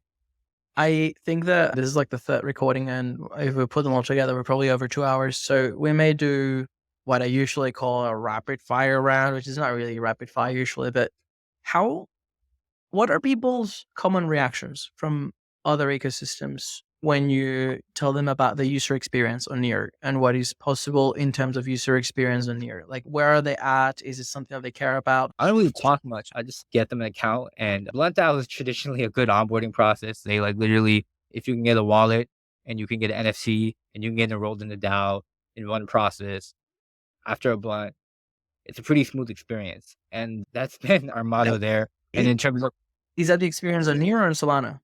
Solana, is different. Solana, we gotta get your address. It's a little experience. We use Cupcake. Shout out to B&J, but that's more of a custodial process. Because we're like literally, okay, yeah. And if you forget your private key, if you want to change your private key, you can change it later type vibes. But no, on Solana, it's a little bit more difficult because their account model is different and they use things like Magic Link on the Cupcake side.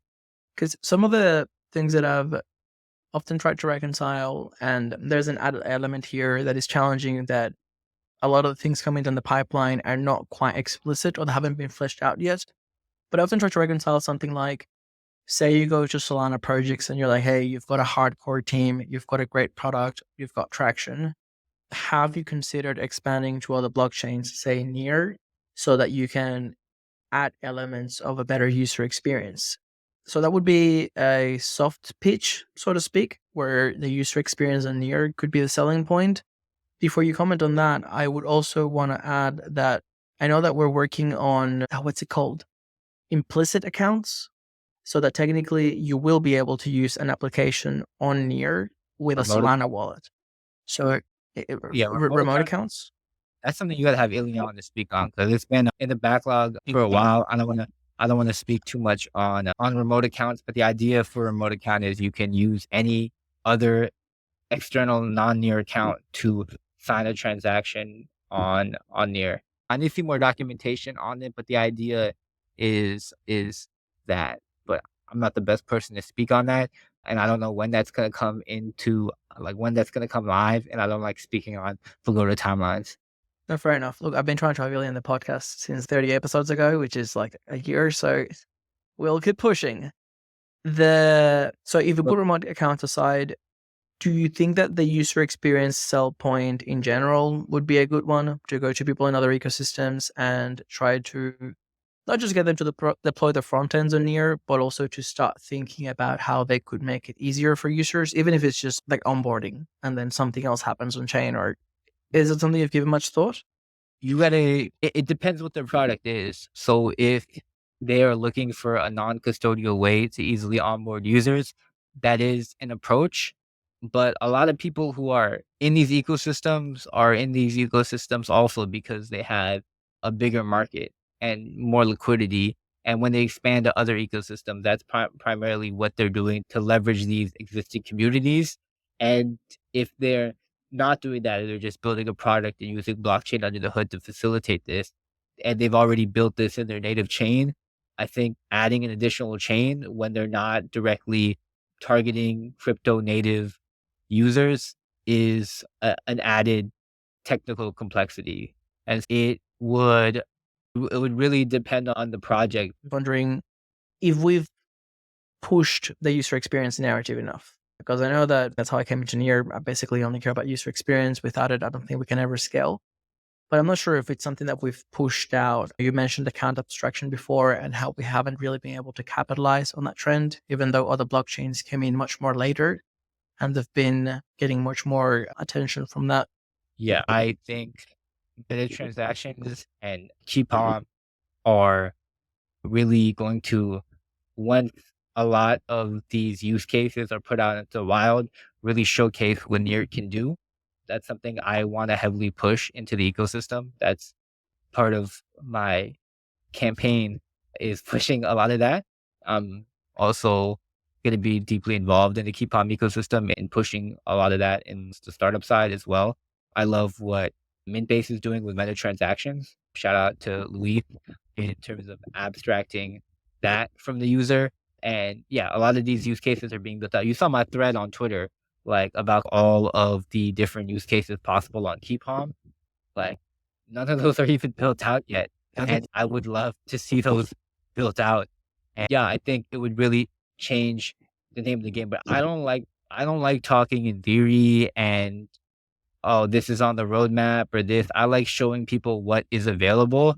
And that's why I do love Boss, but I think there is an overemphasis on front ends when us on the protocol level, especially with account extensions coming out, there is a lot of potential to showcase Near for what it should be, which is a competitive L1 protocol. And yeah, I really think the account model is the biggest selling point. Do a lot of these companies with users care about that and are crypto native? And I wouldn't say so. So, acknowledging the importance of having a vibrant community, not just of developers, but a place that is appealing and attractive and welcoming to new projects, whether new builders or multi chain. Do you have any views on building local communities? Building local communities is like it's hard, to be honest. It's a lot of grassroots work. It's a lot of leaning on existing players, existing boot camps, existing universities, existing organizers, existing products and project founders that happen to already be there. I feel like our current model is very dependent on a bunch of meetups. But in terms of what I look at as a measure of success is the amount of products in that particular region. because at the end of the day, without funding as a regional community and to do this operational work, it's those project founders that want to see their ecosystem grow in that region. I am really proud of what Near Toronto is doing. That has a lot of root in the tenement team and other project founders in that area. And I think they're one of the groups to watch in terms of what it looks like when project founders really steward a regional community. And so yeah, I'm very supportive of them on that front. But yeah, there's a lot. That's the whole conversation on the Banyan front. We've experimented with a lot of communities in different places. That's been one of the suggestions of passing to the RC DAO, that we should take stock where are the top contributors of Near located, like around the world, and try to empower them to start that presence of Near in the ecosystem. I've definitely felt the difference of Near in Australia since I got back. Do you think, two-part question, first, could funding from, say, a vertical from the NDC be used by these founders as a way to bootstrap their startup? So, say, we can give you some money for keeping the community in your city alive, and then that money can go towards funding the startup operations. I guess the other way to do it, the second question would be, should funding or grants to the startups have a clause or a contingency or a requirement where they also need to be public facing and repping Near wherever they may be in the world? This is how I like doing just grants and structuring milestones. I like to have it be based on tranches with clear accepted criteria in terms of a product to deliver, whether it's like wireframes, whether it's technical specs, whether it is the actual delivery of a product. And then also as part of this to have a product launch and marketing affiliated with this. I'm not sure if that's the best route to a bundle up community based like regional hubs with particular product like grants. I think that, like I was saying before, that the health of a community is dependent on the products of that region. And I think the NDC should be more focused on helping and supporting those products. But I think that one of the KPIs for regional community, rather than a number of humans onboarded or people engaged or sustained products. And so I think this is more of a not a burden of what the product founders should do, but more of a reassessment of what a measure of success for a regional community is and how they should operate on. And I do not think that having us be a bottoms up funnel to acquire users for a bunch of products in the ecosystem is as good of a strategy as building products that acquire their own users because they have product market fit. Amazing. You nailed it. I'm very much aligned with you on that one. Sir, I want to shift gears slightly towards public goods and refi. Could you give us a really quick overview of what public goods are in the Web3 context and the work that you're doing in public goods? You can share some alpha of any upcoming product releases or ways for people to get involved. Yeah, what public goods are, I don't look at it as a Web3 context. I look at it as public goods are things that are goods for the public, yo. They're things that people use every day for the use. Explanation for the use. They're things from the roads that we use to the open source software. Bring out the blunts. Yeah, that's how we get them. But yeah, blunts are also a public good in terms of the context of how Blunt DAO distributes them. And yeah, public goods are literally things that people use every day that is a good for the public.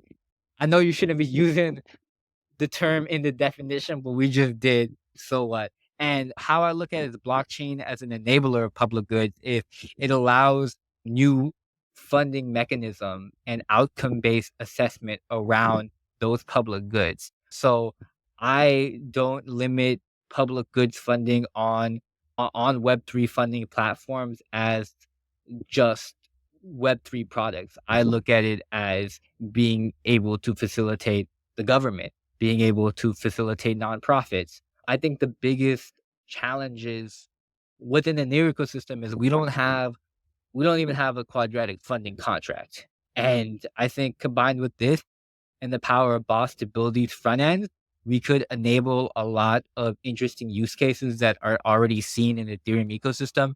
which something like optimism is honestly way more costly than near would be for the same type of use cases. So looking to bring that into fruition, but then also looking to have a more clearer framework for outcome-based assessment and accessing higher levels of funding are issues we're looking to tackle. Good question. Is there a reason why we don't have a quadratic funding contract on Near? Is this something that could or should have been under the GWG scope for governance? Help me put this in context. Yeah, there's quadratic voting, which is how your vote weighs in terms of candidates, and there's quadratic funding, which commonly denotes a matching where different stakeholders put up money for a vertical.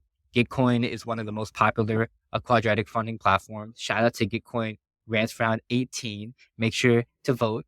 Yeah, love all my regions over there, and shout out to Metapool, dude. They're funding LATAM with all of their ETH rewards as well. So shout out to Metapool. And so there are a few avenues of the quadratic. And shout out to Metapool for also being one of the examples of a strong founding team in the region and the epic growth of the community there. Yeah, like I have immense respect for Metapool, Claudio, Lucio, and also you as a Metapool representative for the longest time too. So shout out to you for really being part of a strong team and pushing the ecosystem forward and carrying a lot of these crypto streets on your back. But in terms of like I left off on like quadratic funding, there's like a matching pool and there's more individual contributions get more weight in the matching pool. So individual contributors can't just take over, and it really emphasizes bringing more uniquely human individuals on board to amplify a funding match. And this is what Gitcoin does well. The way they have their civil resistance is with Gitcoin Passport, where they take different on-chain and Web2 queues to develop a score. And we have I Am Human as our civil resistance that has been come about. But the reason why It's a work in progress. I'm so against face scans, you see me right now, Work in right? progress. You know I'm anti. Go to no I KYC. know I cannot see you for a reason. Yeah, you go to nokycdao.com. Do your research. You'll see how I feel about KYC. The reason why I ask is because there are so many things that I see on Near, especially a lot of conversations and telegrams and roundabout arguments. And then I look at other ecosystems and I was like, we don't have to reinvent the wheel. There are things in other ecosystems that exist and work well, or at least can inform a lot of what we do. I personally really like the Gitcoin model, and I've been giving it a lot of thought around how can we get something similar. I'm thinking of creating a Patreon for the podcast because who knows, marketing DAO may also tell me to get fucked. And it'd be really nice if we had a quadratic funding model where, for every $10 that a user puts in to support the podcast, I get whatever, a multiple. And yeah, it comes down to that reputation and trying to get validation from the community and with people from good standing in the community. And I don't know. I'm sure that smart people are thinking about this. Yeah, these are conversations we've been having with Gitcoin for the longest time, and it's just hard. Like they're focused on the Allo stack, and it'll take a little bit for them to integrate other L1s. So these are conversations like we've had. These are things that Cameron's been trying to put forward. I know even like they've been even talking to Dev Hub. They've like this. These are conversations we're having. We're pushing. We love the work Gitcoin is doing. There are some trade-offs with what they're doing that we're also looking to address. One of the things that we want to look to address is like when you get a Gitcoin amount, so traditionally I'm in the same pool no matter what level I am in if I'm in that vertical. If we're on decentralized science, if I'm a new startup project versus an already established project, it's the same funding pool. And so one of the things we're trying to address is how do we essentially use outcome-based assessment of impact to have different levels, like normally would be in venture capital, where you have seed, series A, series B, but for public goods funding. And then how do we better assess this impact-based outcomes? And then building it on a boss stack where you can fork this to make like a quadratic Leinster, and you can make a Patreon with the quadratic contract and use the components and leverage it that way. It's really hard to address really the outcome-based impact assessment. Another issue that we've really faced is how as bigger stakeholders, like a proximity, they rely on certain open source projects, but if they're a bigger stakeholder, right now, the big stakeholders on Gitcoin, they just do the matching rounds and they put down for the matching rounds for that specific vertical. But if they want to put down for a particular project within that vertical, they have no incentive for putting down more money because the individual contributors always get matched more. So how do we take those stakeholders into account? And then how do we build it with people that are inherently diverse? That way there aren't these kind of biases. And yeah, I would love to once we develop the contracts, the intention is to give it to Gitcoin because they don't have Rust devs. That's one of the things in these talks. Like they needed a Rust dev for this.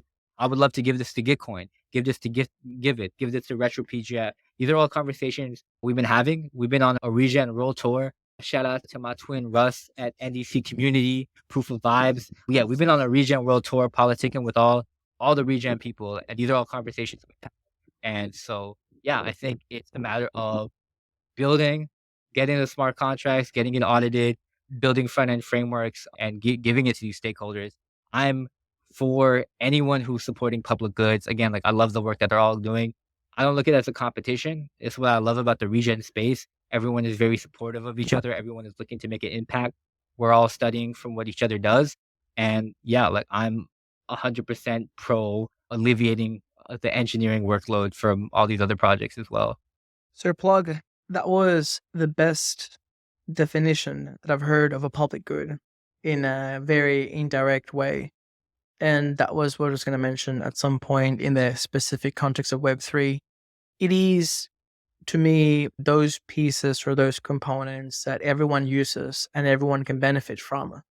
But there's no one that pays for it directly. And basically, there's a need to find a way to pay people to do that work, even though it is later open sourced or it is later made available to everyone.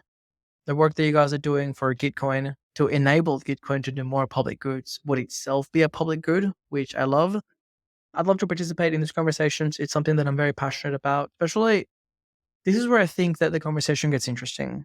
To me, UBI, it's lazy. It's, hey, there's money there. Let's just all take it. If everyone's taking money, no one's complaining.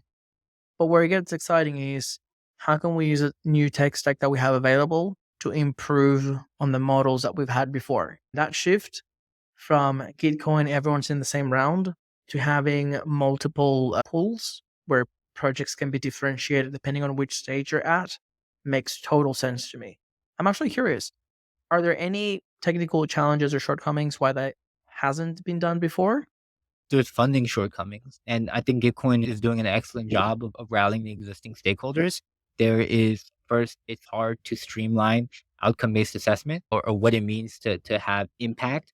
The traditional venture model of assessing a team relies on evaluating assessing a project relies on evaluating a team, the traction, the market size, like just general stuff you put on a pitch deck. And even now, to automate that process is just happening with like tools like AI. But to evaluate impact and how it is actually inherently good, especially across a bunch of different sectors that aren't just carbon credits and maybe qualitative, is an extremely difficult process. There are people tackling it like hypercerts and yeah, there's like govern and things of that nature that we're studying from. A lot of this isn't even like the nitty gritty technical implementation. Is like how we're designing this as a system, and we're having to go back to the drawing table and do research before we just implement because yeah, it's a very difficult problem to tackle, and it there is a potential you design a system with a bunch of inherent biases. So we're very cognizant of that. And there is an element of people that enter this that need to review rounds and that need to evaluate these impacts too. And yeah, that's also been a challenge that we're facing. So yeah. So Have you read I think there's a CoinDesk article that Illia wrote around merging or the synergy between Web3 and AI. Web3 being really good at transparency, holding funds, enabling for large groups of people to make decisions and coordinate activity. And then AI being very good at processing large amounts of data. And the way that he puts it, AI could be a very useful tool to provide the humans with the information or the ability to process the information. And he talks about using this AI to set KPIs, assess KPIs. There's just like a very interesting synergy. They could complement each other in very interesting ways. I've only seen him mention this in podcasts and in that article. I haven't seen any mention of it yet for any governance body, such as the NDC. But I'm really curious on how that line of thought may apply for something like Gitcoin. You saw the NDC chatbot. AI is hard to give good, accurate summaries. If you put garbage in, you're going to get garbage out. I think it has a lot of potential for tools. The AI work group within the NDC, that this is one of the issues that they were looking to tackle, is how do we use AI to automate a lot of these governance processes. This is also a comment Illia made yesterday when Yeah, but where the NDC keeps fucking up is that everything is self-serving. Sure, the chatbot, it's a work in progress. I personally like the ChatGPT interface where you can prompt questions of existing documents. My understanding, or personally where I see the most value, would be on using these AI tools in an outward facing way. If you are the NDC, you could ask it like, hey, it's January 2024 and we want near ecosystem to grow to these many users. Give us a scope and roadmap and recommendations for enter region, enter vertical, enter partnership. Use these tools to help us ask questions like, hey, you and I want to enter into a partnership to fund a global blunt coalition or something.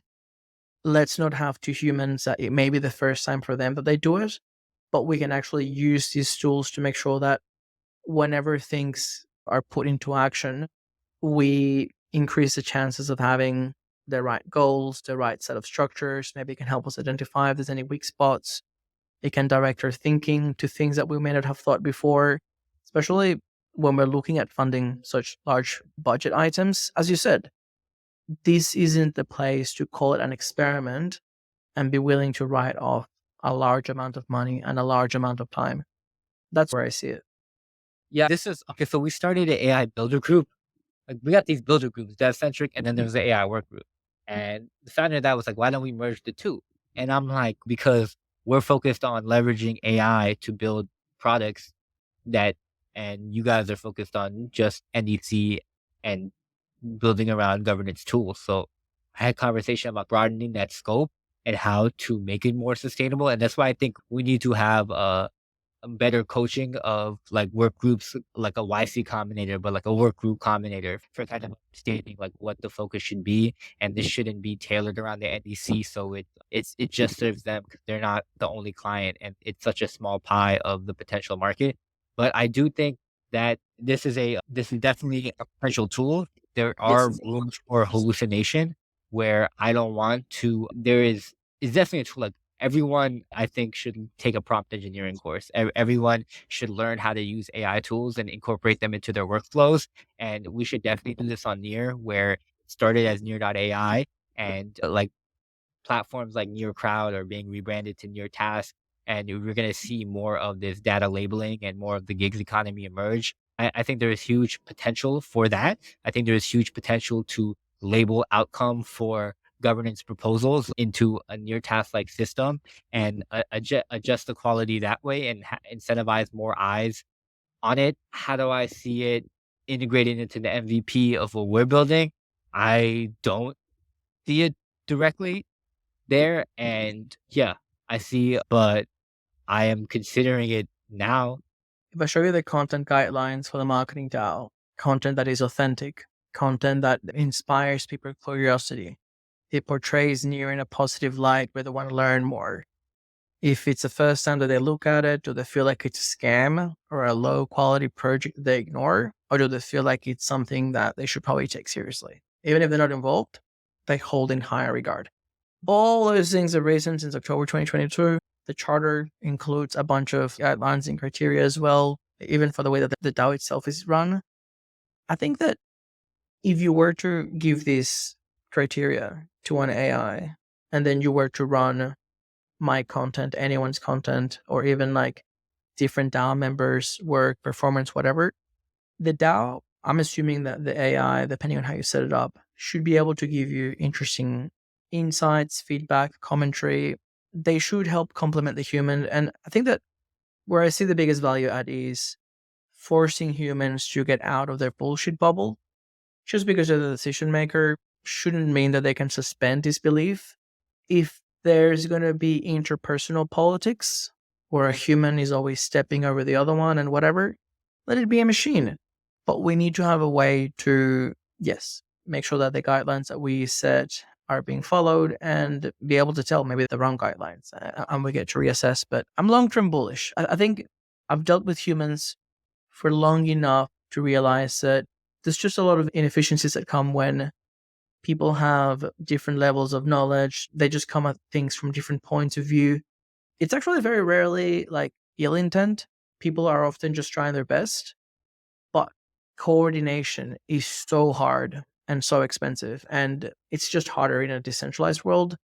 So it'd be very interesting if we could have an interface where we can all dump what we think in high level of detail. I'm not worried at all that this podcast is 3 hours because I know that the LLMs are going to be indexing everything and people can write summaries and whatever. So I think that's the potential middle layer that may help us get some of these things done. Yeah, I mean, that's a product in itself to be able to take, especially when you're looking at outcome-based assessment. There's the challenge of impact, which is qualitative data, and AI has a lot of potential like now to misinterpret that. And then there's the idea of plugging in external data sources. That in itself is a complex product. That's why when like rolling out MVPs of applications, I don't see that being directly there. I would love for another player to come on in, which is able to do AI assisted outcome based assessment that plugs into a lot of these key metrics. And I think that probably won't even emerge from a player in the Web3 space. Like whoever just builds a product that can streamline a lot of these workflows and do this assessment, I'm very eager to use. But yeah, I'm probably not going to build that. Lucky for us, we do have some people in the ecosystem that are quite fluent in AI. This is one way to put it. And yeah, once again, like when you understand what motivates some of the people in the ecosystem, you shared some of your story around privacy. I've shared my story around growing up in Venezuela for a long time. There's people that have almost like a mission to improve the way some governments work and some inefficiencies. Like I know of people that are lodging thousands of pages of declaring crypto tax transactions and stuff because the way that the tax model in their country is just broken. And they're like, look, it's broken and I'm going to prove to you that it's broken. I'm going to give you tens of thousands of pages of transactions. Like they've got bots on purpose, just lodging as many taxable events as possible.